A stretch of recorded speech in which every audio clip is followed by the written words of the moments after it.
And we're just kind of doing some classic yoga. So welcome, this is core yoga.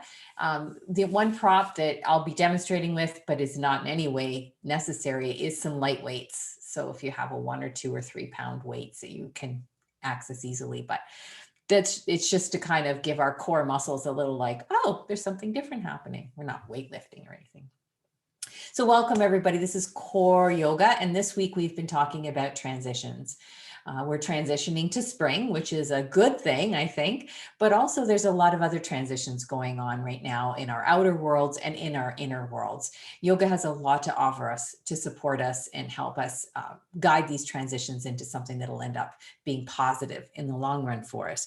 So I want to talk a little bit about what we're going to do today, and then we're going to make our way to the mat for a little bit of centering. I want to talk about the difference between mobilizing muscles and stabilizing muscles. So you have different types of muscle fibers in your body. And when we talk about core muscles, we're talking more about stabilizer muscles. So your mobilizing muscles, your mover muscles, are the big ones of your legs and your arms and your shoulders and your buttocks. These are the muscles that really propel you and move you through the day. The stabilizing muscles in the body tend to be a little bit smaller, and they tend to be more towards the spine, more towards the core of the body. And many of you have worked with me in core yoga before, and you know when I talk about core muscles, I'm talking about the diaphragm at the top, the pelvic floor or the pelvic diaphragm at the bottom, and the deep abdominal muscles at the front called, we sometimes call them the girdle or the seatbelt muscles. They're the transversus abdominis, if you like Latin terms. And then the deep back muscles called the multifidus in the back, the multifidi in the back. So these are deep, like your massage therapist probably doesn't really get to them because they're close to the spine. And so these stabilizing muscles work all the time. They never really get much of a rest, maybe when you're in your deepest levels of sleep, because they're moving with your breath and they're moving to help you roll over in bed even. So when we were talking about exercising core muscles, we're working with these stabilizer muscles, and we don't want to clench them really tight. We don't want to armor the belly. We don't want to like really encase the spine in cement. We want to be able to stay very fluid and only work at about 30 or 40% capacity with these stabilizer muscles. They're different than the mobilizer muscles. That having been said, let's move our way to the mats now.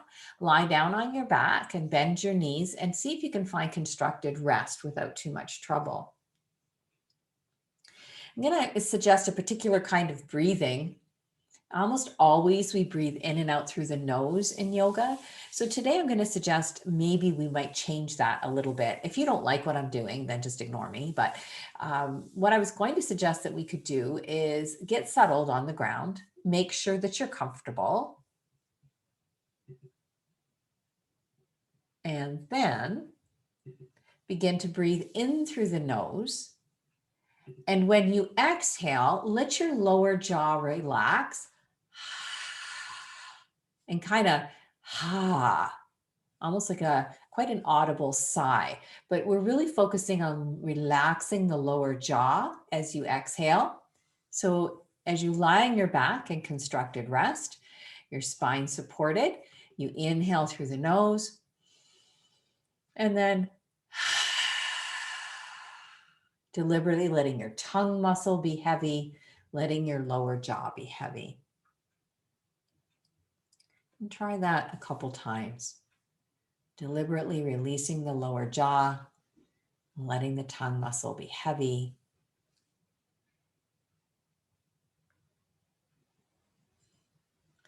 There's a lot of connection between what goes on in the core and tension in your neck and jaw.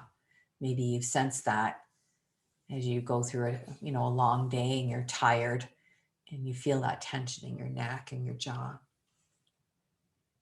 Let's take 2 or 3 more breaths like this.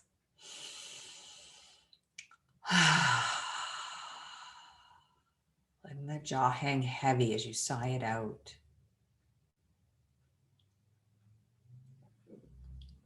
And then gently closing your lips together and breathe again, as we usually do, exclusively in and out through the nose. And we'll get ready to come into just some preparatory movement. I find after a long, busy day, it's really helpful to, kind of anchor into the body with a little bit of movement. We can pause and reflect frequently in our class today. So from constructed rest, we're breathing in and out through the nose now. And take an inhale.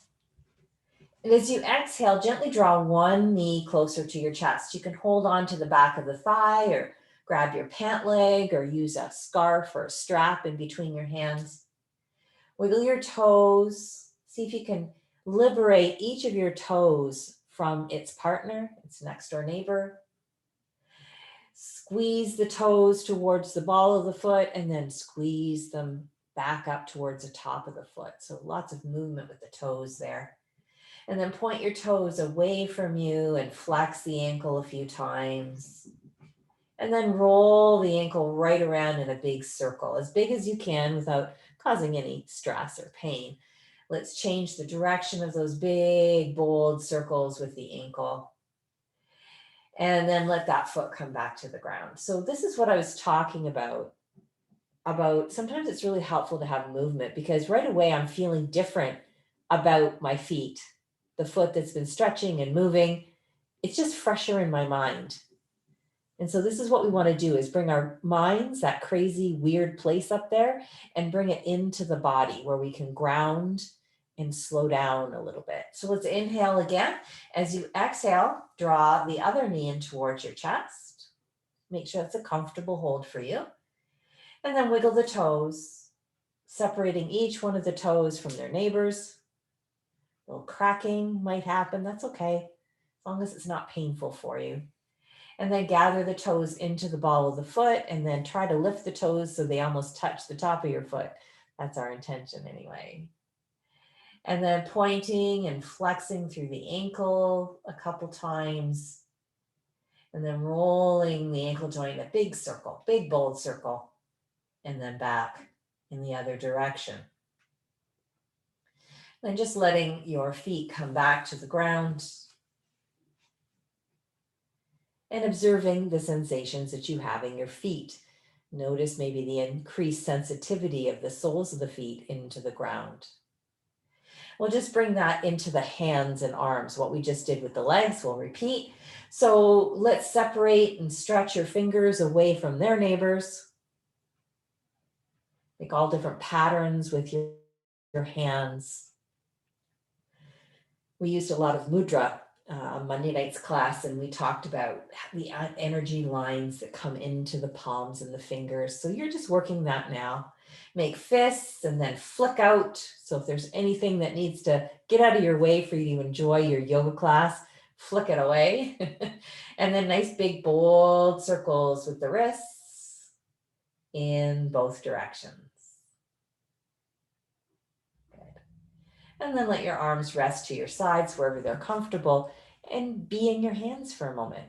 Pay attention to what's going on in your hands. So coming into the body and bringing some level of sensitivity, if we can there. I'm going to come into some movement with the leg. We've done this together before, but I'll break it down in case it's been a while. So starting with whatever leg you like, we're going to take one knee and drop it out to the side of your mat. Then straighten the leg out. Now the outer ankle bone stays on the ground for this, so your leg is externally rotated. But then let's flip that. Let's internally rotate the leg. So now the inner ankle bone comes towards the floor. And bend the knee. The knee will be pointing in like your knock-kneed. Now let's start that movement, timing it with breath. Notice the foot stays on the floor the whole time. So when you're ready, inhale, drop the knee out. Exhale, straighten the leg, outer ankle bone on the ground. Inhale, internally rotate the thigh so the inner ankle bone comes to the ground. And then keep the knee pointing in as you exhale and bend. And again, inhaling and exhaling and smoothly rolling the leg through this whole movement. It's like your whole hip joints going on one big circle type movement. One last time. And then we'll bring both knees into a bent position, both feet on the floor. Once again, pausing to notice the different sensations that are in the hip that's been moving around. So practicing coming into the more subtle sensations in your body, because we know that core muscles are subtler. They're not the big mover muscles. We have to be a little bit more finely attuned to do effective core work. Let's try the other leg. So when you're ready to inhale, drop the knee out to the side. Exhale, straighten the leg, outer ankle bone on the floor. Inhale, roll the leg in, inner ankle bone on the floor. And exhale, bend the knee, it points inward. And then repeat, inhaling and exhaling in a slow, patient rhythm. Keeping your foot on the ground and dragging it around on the floor, kind of lazily. What we're trying to do here is just kind of open up some space in the hip joint without any pulling or pushing or forcing. At the end of this exhale, let's come back to constructed rest and kind of let your mind open up to any sort of sensations that are coming to you from your hip joints. Now, if you recall Yoni Mudra from Monday night, I'll briefly explain that again. It's like making a triangle with your hands. So the tips of the thumbs touch each other, the tips of the index fingers touch each other, and you've got basically an open triangle between your hands. Today, if we could, I'd like to take the Yoni Mudra, let the heels of the palms rest on the tips of your bumper bones, or the ASISs. The thumbs will touch each other across the top of the pubis, and the index fingers are pointing down straight between your legs, right where the pubis symphysis is. So you've got this triangle positioned right over the triangle of bones in your pelvis. So on Monday night, we use this to help conduct some energy into this area. Today, I want to use the positioning of the hands here over the front of the pelvis to help guide us in a little bit of work to enhance our core stability. So we'll start with a little bit of gentle pelvic rocking. So when you're ready to inhale, push your index fingers down a little bit and angle your pelvis the way your Yoni Mudra is angling. So the heels of the palms are angling up, thumbs are coming up, index fingers pointing down. And then when you exhale, angle your hands the other way, tips of the index fingers point up, and your heels of the palms are pushing down on the bumper bones, and your back is fairly flat to the ground. And then make this a fairly subtle movement. I'm exaggerating a little bit so in hopes it shows up on the video, but this is a very subtle movement. Let your hands ride the bucking of your pelvis and see if you can start to get a real felt sense of the relationship between the pubis bone, the bumper bones, and the angle of your low back. So there'll be no exams on this, I promise, but if you could maybe tune in and just sense how that feels to move the pelvis back and forth. Now, can you attune also to any tension coming into the backs of your legs or the buttocks muscles? These are big mover muscles. We don't need them right now for this subtle core movement. So often we get confused. We get patterns of behavior, patterns of movement that don't really serve us that well anymore. They exhaust us unnecessarily. So let's do this a couple more times, taking the movement into a little bit more of a delicate refinement now, less rocking and bucking, and just noticing the movement deeper into the pelvic floor area, the low belly area, how the hip bones, the sacrum, the pubis all relate to each other, getting a felt sense of that. And then we can release. As you open up awareness, it can go wherever it wants. Does anybody notice that their awareness is staying where their hands were, where the Yoni Mudra was? Let the energy continue to build there. We don't usually give that important area of the body the adequate amount of attention. and it has such an important core support function.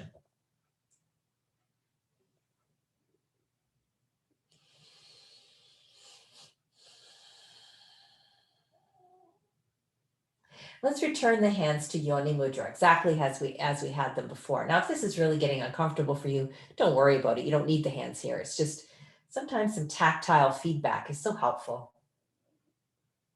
This time, we're going to be even more subtle.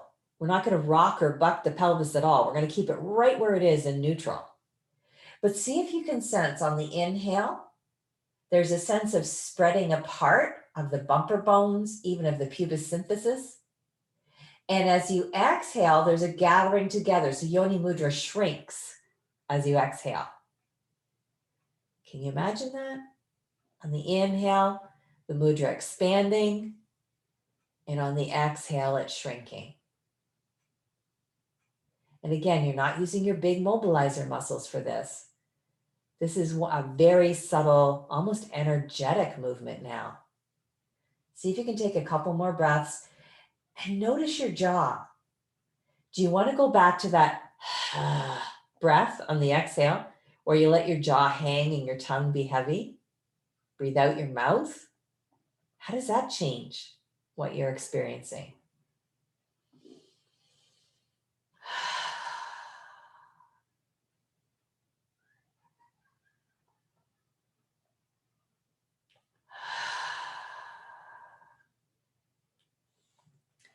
And then releasing Yoni Mudra, letting your attention wander wherever it wants to, but then noticing it might stay where Yoni Mudra was. When you're ready, can you lift one foot and then the other foot up off the floor and notice that your back pretty much stays stable to the ground? You haven't grabbed your legs and pulled them so hard that your sacrum is rolled right up from the ground. You still feel fairly grounded the way you were when your feet were on the floor. Take the arms out in a T or a cactus arms position. Keep the shoulder blades grounded. Inhale here. And as you exhale, turn the knees so they point about 45 degrees to one side. And then come back to center. And as you exhale again, point the knees on about a 45-degree angle to the other side. We're keeping our shoulders relaxed and really grounded. We're keeping our knees as best as we can level with each other. So the lower pelvis is moving as a unit here. Let's go to each side one more time. And again, this is subtle work, but the roots of it go deep.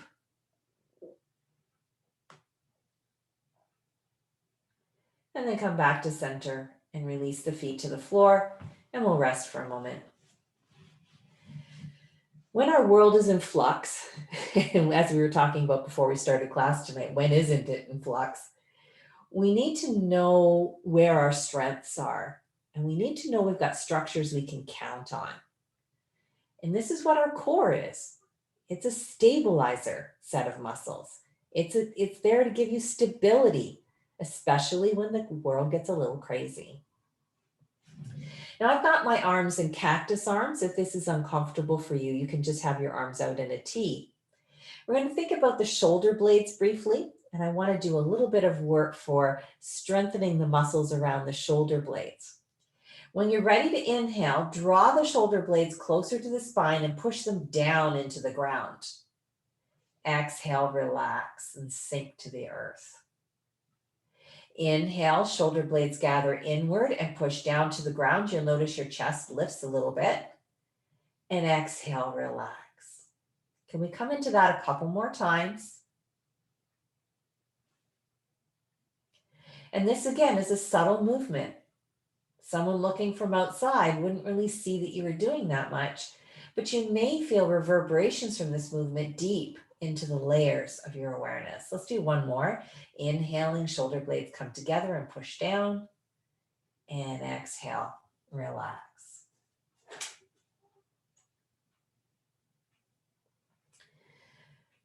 Take a couple breaths, maybe letting your lower jaw hang again. your tongue be heavy. Just be aware throughout class that as we liberate the pelvis, as we get stronger attention into the core, sometimes we take that tension up to the jaw. It's a compensation that many of us have. It doesn't really serve us. Let's roll over. You're welcome to sit on the ground, yogi style, or you might find it more beneficial tonight to sit in a chair. We want to make sure we can sit upright comfortably without straining the hips or knees.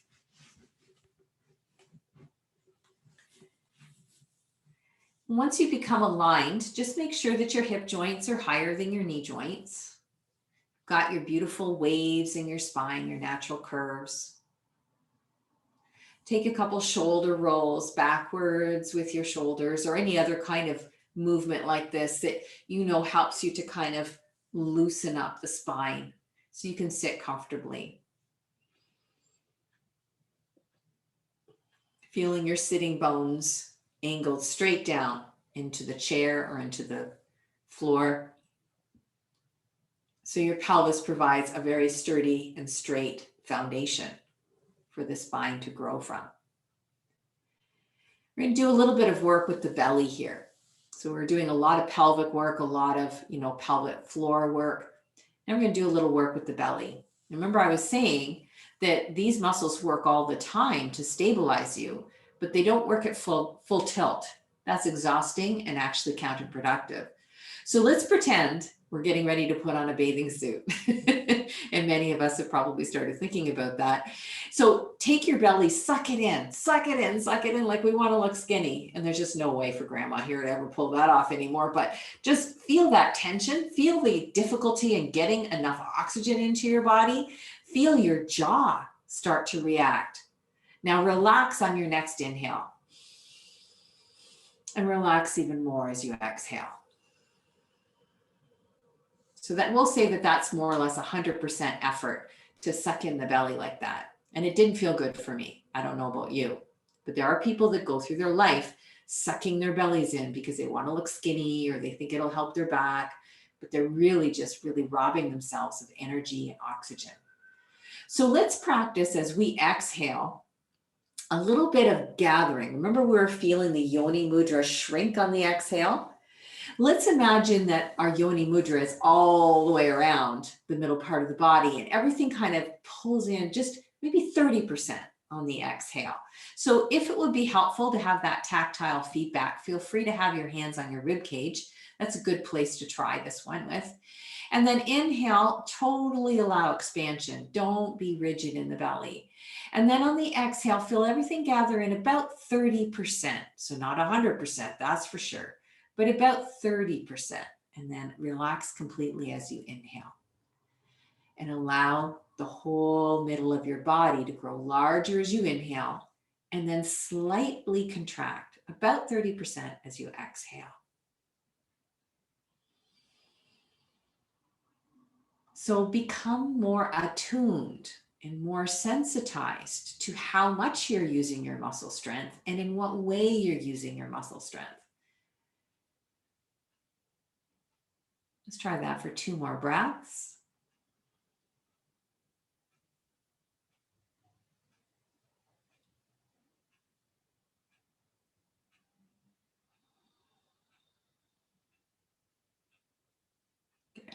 And then we're going to make our way up to a standing position.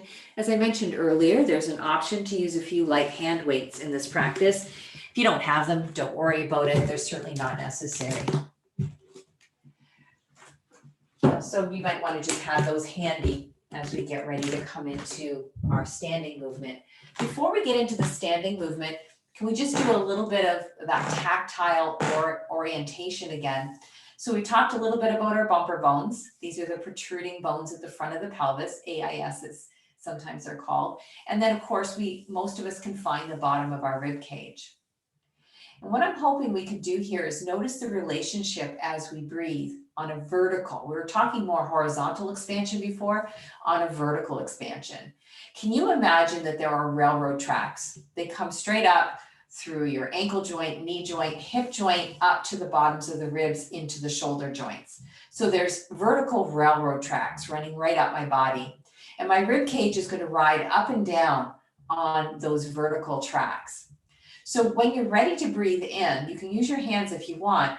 Increase the space between the rib cage and the bumper bones.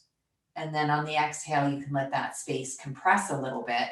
Again, we're working about 30% effort here, not a lot. And what I'm trying to do is make sure these ribs stay in the railroad tracks. They don't pop out and go forward like this. That would pop them off the track, wouldn't it? So see if you can vertically grow, but not pop the ribs forward as you inhale. And the fingers might be there just to kind of give you the tactile feedback like Yoni Mudra did at the very beginning. One more breath like that.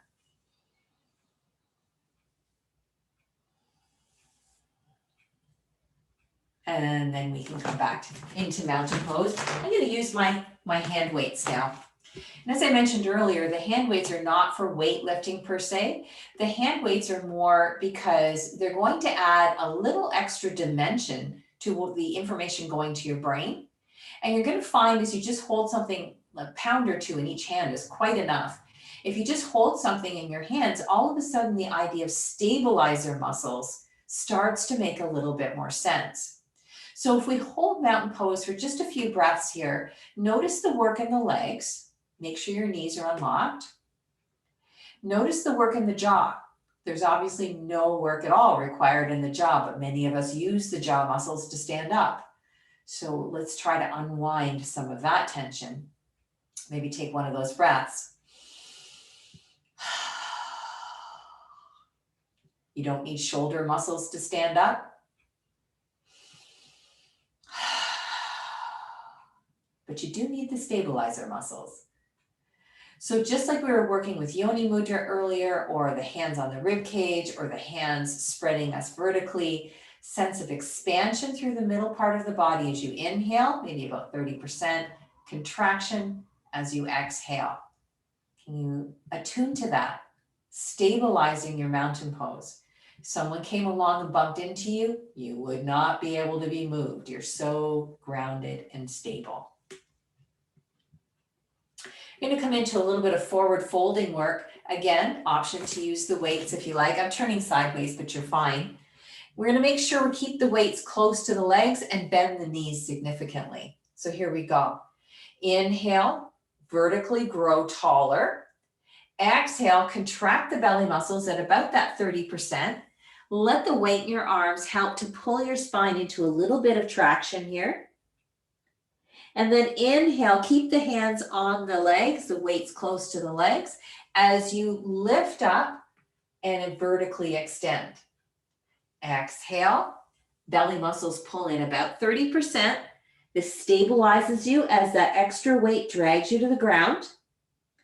And then the inhale feels you growing longer and taller. Let's try that one more time.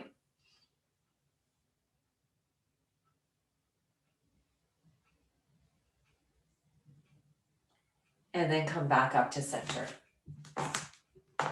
So notice if you are using the weights, just that tiny little bit of extra weight is so interesting because it turns on the stabilizer muscles, makes them a little bit more evident to us.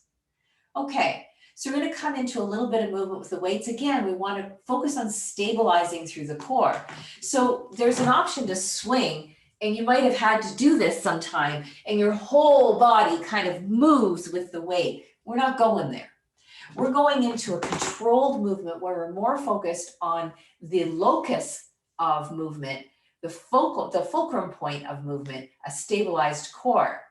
So what we're going to do here is, again, have the knees bent, have your knees facing straight forward, bumper bones straight forward. And when you inhale, draw the weights back.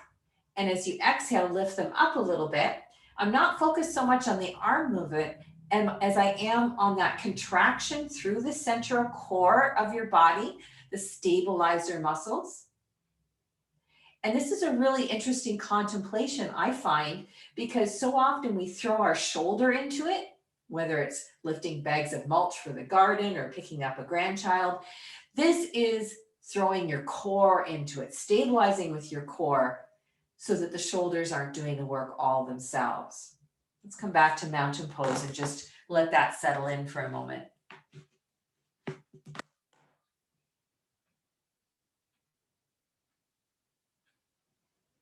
Now, if holding an arm up above your head is uncomfortable for you, know that you can always work with the weight or your hand at your waist. You don't have to lift your arms all the way up. I'm going to do some half moon stretches now with my weight. So I'm going to inhale up with one arm, and then exhale, one weight drags down while the other weight lifts over to the side. I'm going to keep on this side, and I'm stabilizing by bending my knees slightly and really holding the muscles on the exhale at about 30% activation. So my core is stabilized. And again, if your arm up above the head is troublesome, just work with your hand on your hip, and you're still getting that little extra interesting message.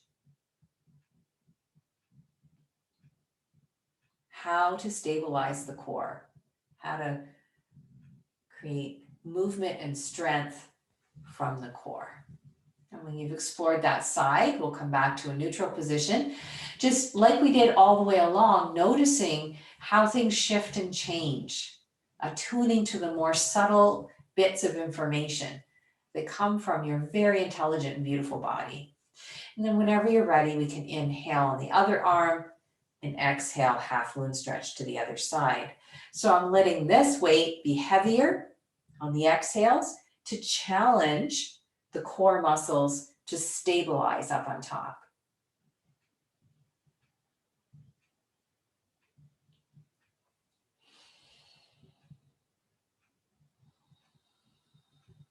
Maybe a couple more breaths here.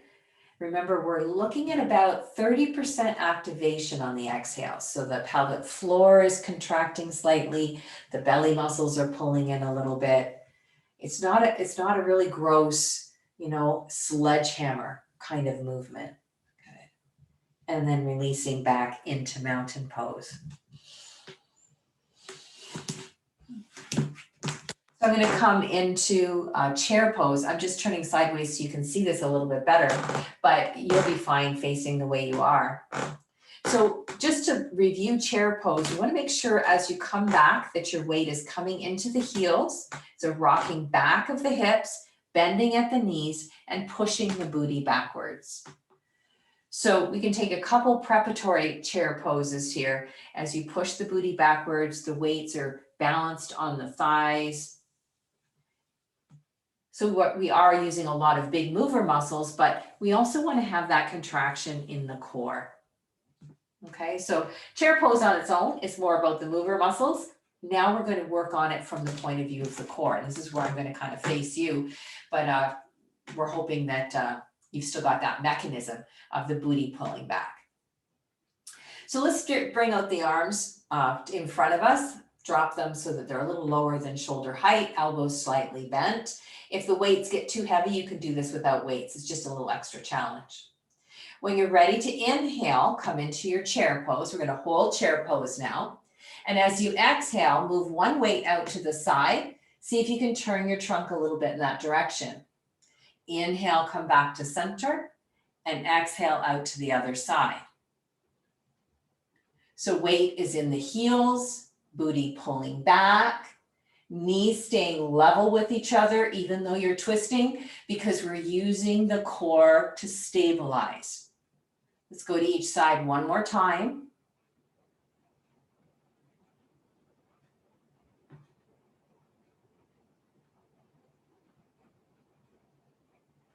And then inhale into your chair pose and exhale, come back into mountain pose.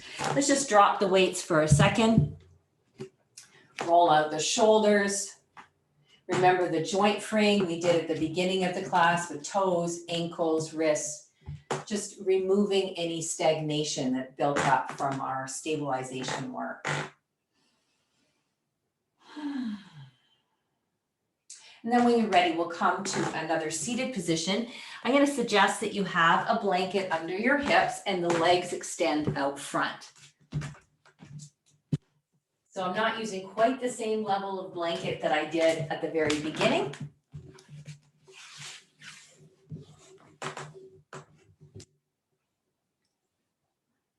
But I do have a lift under the sitting bones so that my bumper bones are higher than my knees. And again, you may choose to use your weights for this. It's up to you. But I'm looking now at where my sitting bones are interacting with the floor or my blanket. And I'm feeling that the sitting bones are drilling straight down into the ground. My back has the beautiful natural curves that we've been talking about. And then when you're ready, can we come into Mr. Clean arms? So the weights are kind of balanced on your elbows. And we're kind of using the resistance of the weights. It's hard to keep your arms like this. So if weights are too much for you, don't worry about it. Notice my elbows are a little lower than the shoulder joints. Stabilize. Inhale. And as you exhale, twist the trunk to one side. Inhale back to center. And exhale, twist the trunk to the other side. We'll do that a couple more times if we can. Notice your heels are not shifting on the floor. Your sitting bones are not shifting against each other. Your stabilizer muscles are working to keep you elongated, straight up and down from the floor. Beautiful. And then release and let your weights come to the ground.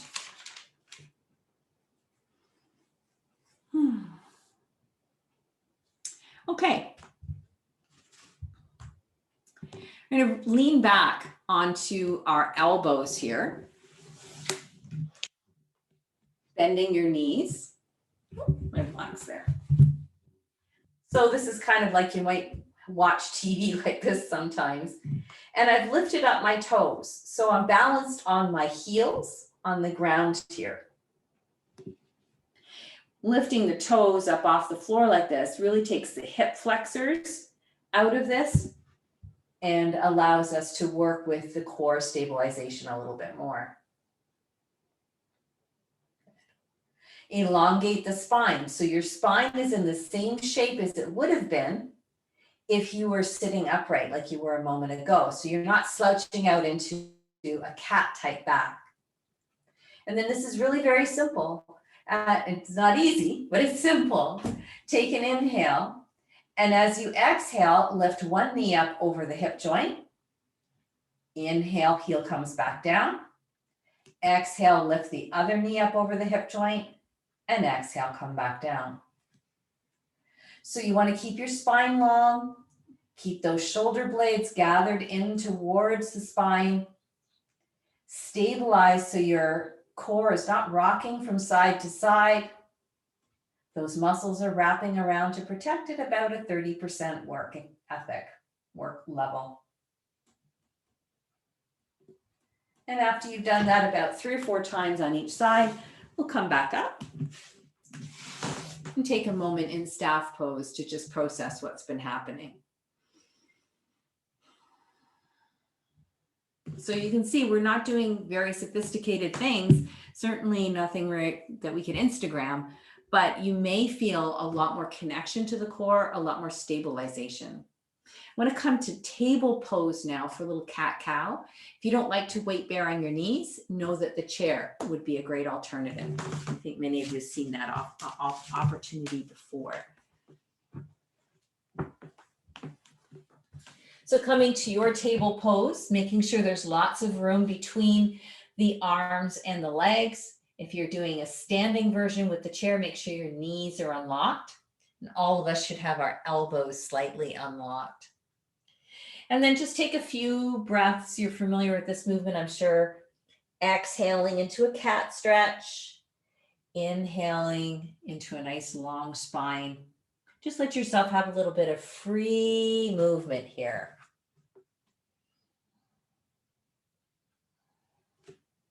So stabilization is great, but strong muscles are able to allow us to lift and bend and twist and jump. Wonderful. And then come back to a steady table position. Try to make sure that your legs and your arms are straight up and down from the floor, just like table legs would be. Do you remember we were contracting on the exhales before? Think of that yoni mudra, or when your hands are on your ribs. And see if you can bring everything closer into the center pole of your core right now. holding it there at about 30% power. And then when you're ready, let's take one leg, lift it up behind you, bring it more or less parallel to the floor, and then extend the opposite arm out in front. Elongate your body, but keep the energy pulling into the spine. Your muscles wrapping around this central tube of your body. See if you can take 2 more breaths here. How about your jaw? Is your jaw reflecting your level of tension? Try a breath here. And then slowly switching to the other side when you're ready.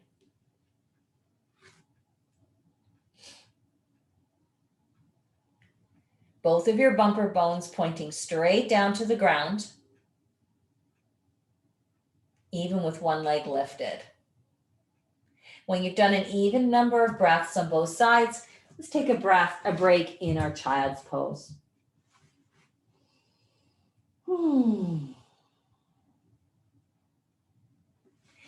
In your child's pose, can you tune back into the pelvic floor? And notice any movement there that happens naturally and organically as you breathe in and you breathe out.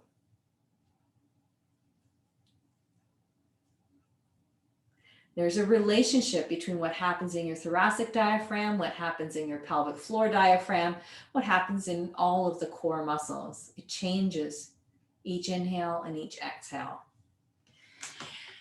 You're welcome to rest in child's pose. It's been a pretty intense class in a lot of ways. But if you wanted to come back to table pose, you could either do your cat-cow again, you could do what we just did, or you can add some weights. So I'm going to place the weight in the crook of my knee. I happen to have weights that have a little bit of foamy kind of surface to them, so they sit there quite easily. If that's difficult for you and you don't like this idea of putting a weight in the crook of your knee, don't worry about it. What I'm going to do, just like I did before, is activate the core muscles so that I'm stabilized, both the bumper bones pointing straight down to the floor, and lift my knee up. And I'm keeping it bent this time so I can hold the weight in place. I've got my other weight in my opposite hand, and I'm extending just like I did before, but noticing the extra stabilization required now that I've got this weight way out on the end of my hand and halfway down my leg. Attune to the differences as you breathe, relaxing your jaw, keeping calm through the shoulder muscles, but strong and steady through the core. And then we can slowly release that and get ready to try it on the other side.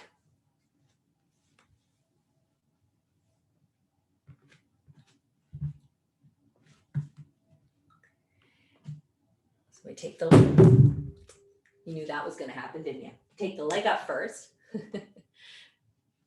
trying to keep the weight in place. Find your steadiness. Both bumper bones pointing straight down to the floor. And then take the weight in the other hand, the second weight in the other hand, and extend it straight forward. Again, the weight's just providing that interesting information for the core.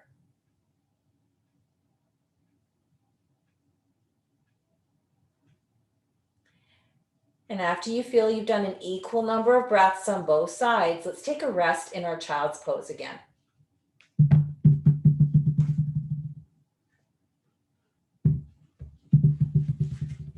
When you're resting in child's pose,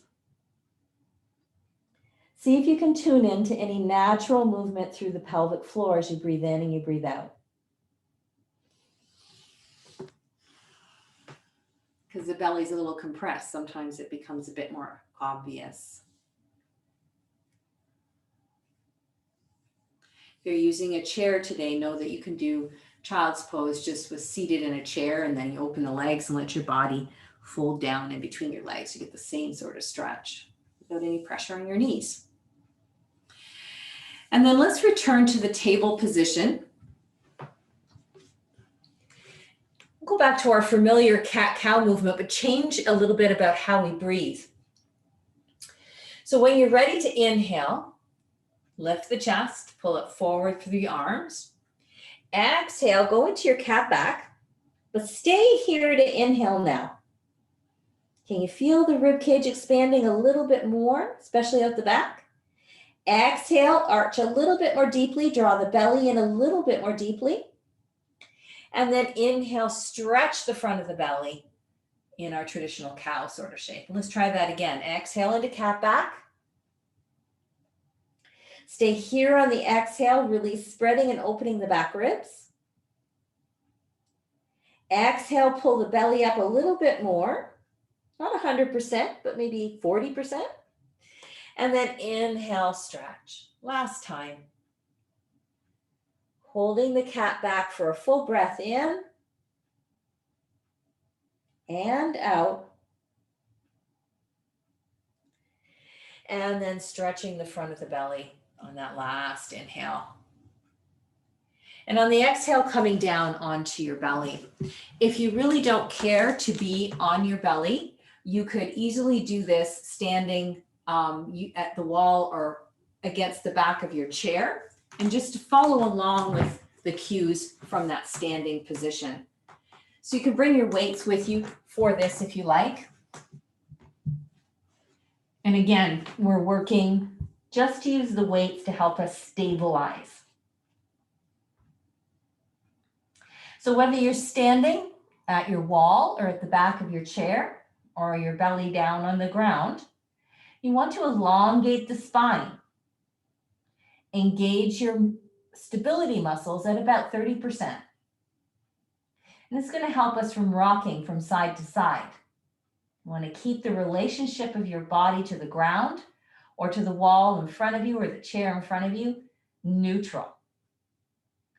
When you're ready, let's lift the left leg and right arm and pull them back behind you. Inhale, come back to your standing or your prone position. Exhale, lift the right leg, left arm, and come back.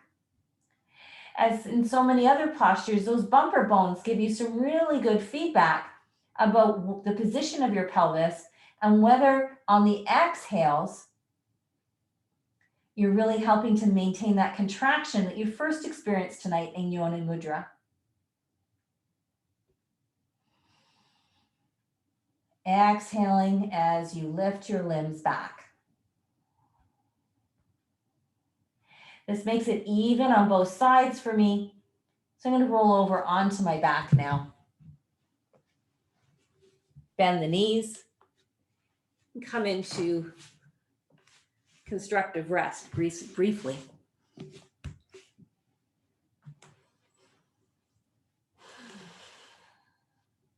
It's been a while since we've been here. You might want to take your hands back into the Yoni Mudra, just to have that tactile reminder of what's going on when you breathe, what goes on when you stabilize, what's the relationship of the hip bones, the pubis bone, the diaphragms as you breathe, having a felt sense of that.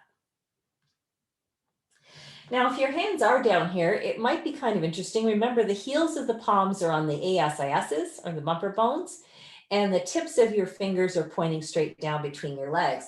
So you've got this triangle that you've created down here, just like you did earlier. And ideally, this triangle is parallel to the floor. It's level to the earth. That shows us that we have neutral alignment of the pelvis. So let's play with this a little bit. Let's take one foot and slowly lift it up from the floor. And notice if you can do that without changing the triangle of Yoni Mudra. See that? I'm just working with the one leg right now. Learning how to use my stabilizer muscles at about 30% capacity. Now, if you want a little bit more, straighten your leg out and lower and lift. Can you keep the relationship between the bumper bones, the pubis bone, the belly muscles, the pelvic floor muscles, all steady as you lift and lower your leg? Notice we're not bouncing our pelvis up and down from the ground like a basketball. It's nice and steady. And then you can let that foot come back to the ground.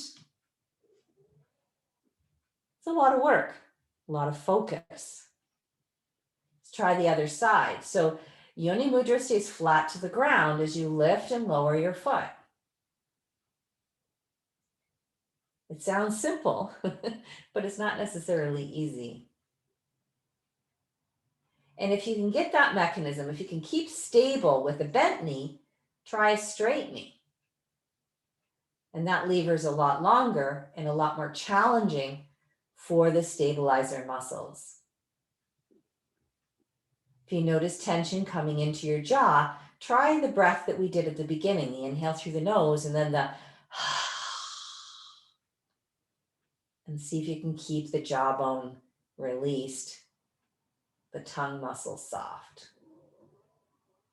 And then when you're done with that, we can bend both knees, stand the feet on the floor, back into constructed rest.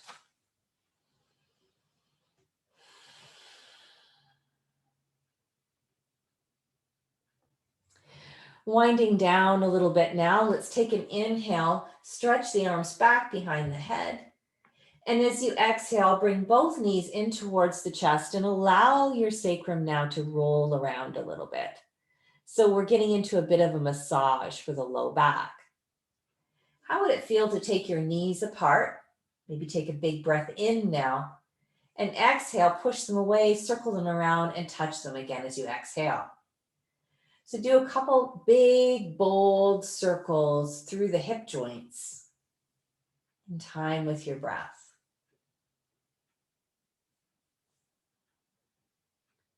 And then circling around the other way. Notice the gentle massage your pelvic floor gets when you loosen up through the hip joints.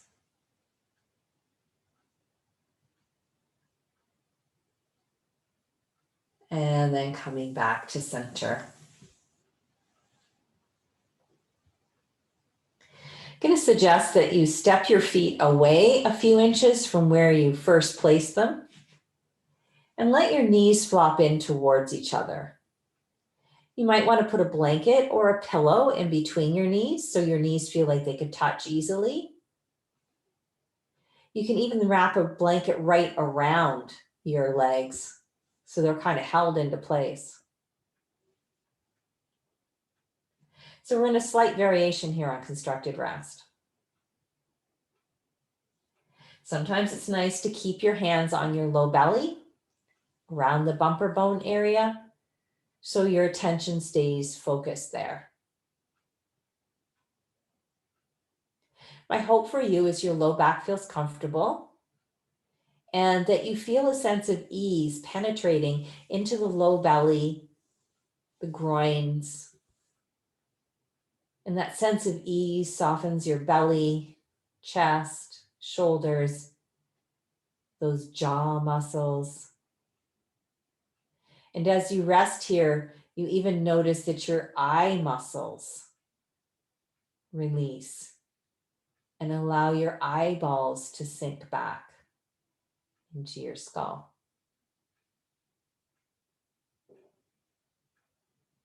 So allow yourself to come to stillness.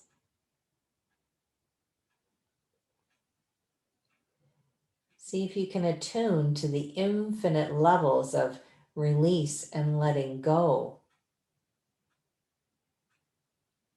that us human beings are capable of, but we rarely explore. After holding your legs in this position, you decide that you really can't relax. Feel free to stretch them out.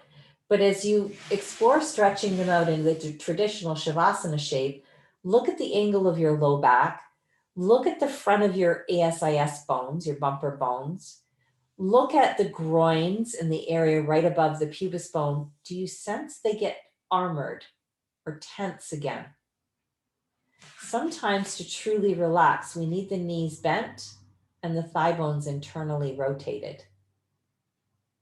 So just attune to that tonight and just notice for yourself. And feel free to keep your legs in some other modification than traditional Shavasana if that allows you to work with feeling more relaxed.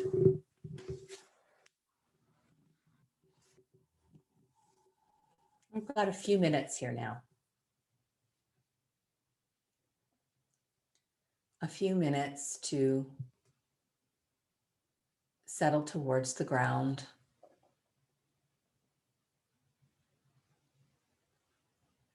To relax our careful attention on the stabilizer muscles and just let them go back to doing what they do best in the background on automatic pilot.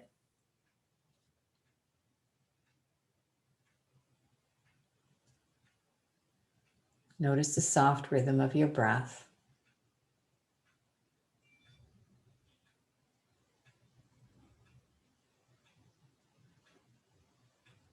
Notice the beautiful wave of subtle movement that ripples through your body each inhale and exhale.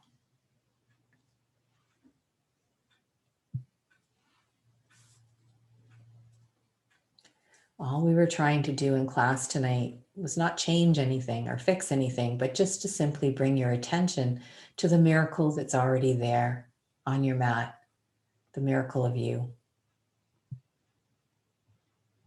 Your beautiful, stabilized core,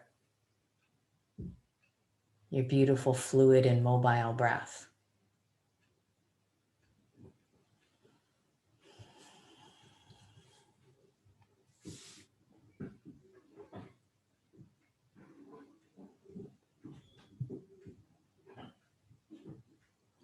If you have a little bit more time to stay and rest, I think that'd be a really good use of your time. But if it is time for you to move along to your next activities today,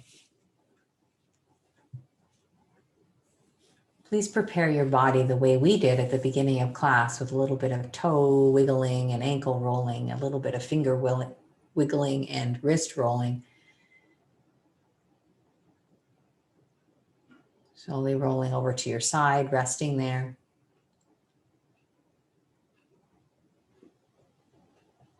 And once again, coming to an upright position, either seated in a chair or on the ground, whatever comes easiest to you is fine.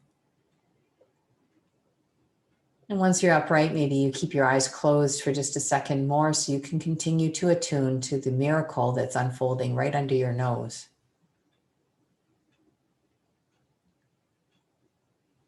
Notice that beautiful, strong trunk of yours.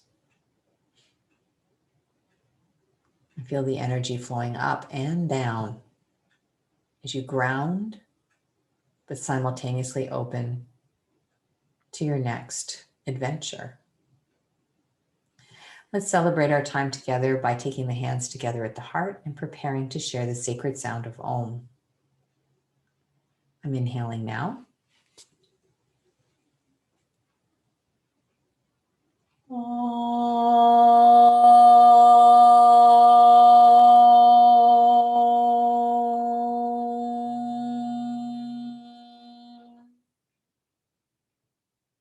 And namaste. So I will stop the recording